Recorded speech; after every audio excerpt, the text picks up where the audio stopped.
Hey there. So I don't know about you, but in our homeschool, there are a lot of things that we forget to teach that are quintessential parts of elementary school.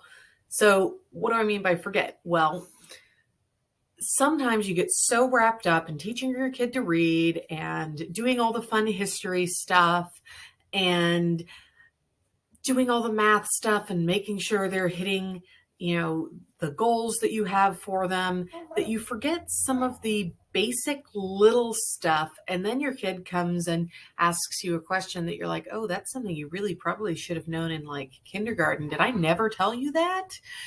So one of those things, and we actually didn't skip this one. I'm just using it as an example of one of those like really basic things that takes about 5 minutes to explain that you might forget to ever mention. One of those things is the water cycle. So it's such a basic part of the way the earth functions that I think we kind of missed it until like, I don't think we did the water cycle until like second grade, just because it didn't seem important.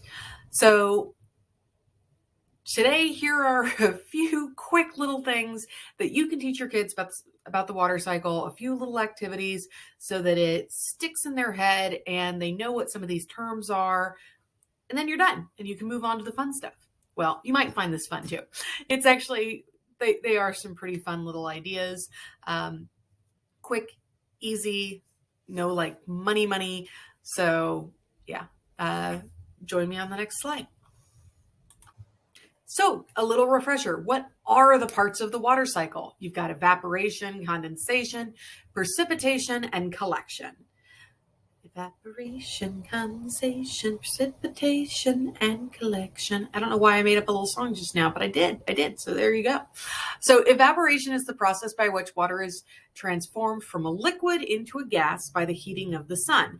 Condensation is water vapor rising into the atmosphere as it cools and condenses into clouds. Precipitation, this occurs when condensated water droplets in the clouds become too heavy and fall to the ground in the form of rain, snow, sleet, or hail. Collection is the final step in which of the water cycle. The collection of water on the surface, such as oceans, lakes, rivers, and underground aquifers, which then evaporate again and restart the water cycle. So you can tell that I'm messing up on things because I'm reading on the other side of my screen to make sure that I tell you all of this correctly. Because it's been a long time since like first grade, second grade science for me.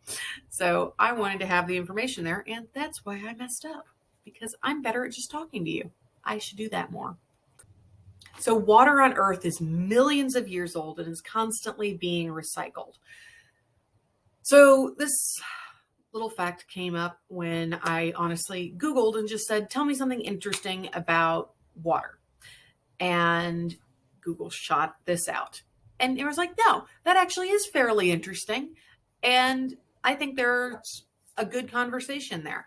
So you could talk about the life of a water molecule and what it's seen. And I was thinking, oh, this could be like lots of different writing prompts. You could say, what could a water molecule tell you about the life of the entire planet? What has this molecule seen? You could talk about the way planets are formed and, the difference in the life cycle of a planet from, Mars that at one point had liquid water on it versus Earth that has liquid water on it versus did Venus ever, will it ever? What was Earth like before it had liquid water on it? And you could go from that stage of things. It was kind of inspiring. So I think there's a lot of research projects that could be done off of just that one little sentence, and definitely some writing prompts. Okay, so this is a classic, right? I think we've done this one a couple times actually. So I think we did it in a plastic bag that was like taped to our window. We did it with a 2-liter bottle. And I think we did it at a homeschool co-op once.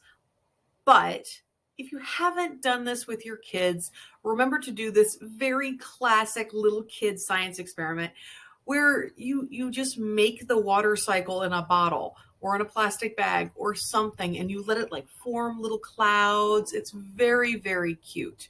I did not make this one.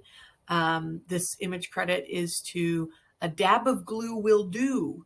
I stole an image off the internet, but I credited it. So there's that. So another cute experiment you can do is you can get a graduated cylinder or just any cylinder, not a tapered cylinder like a glass. Do not use this. And also I need more coffee. But use a regular cylinder and make the little lines to show the level of the water, and then set it outside and allow it to collect rainwater and then measure it.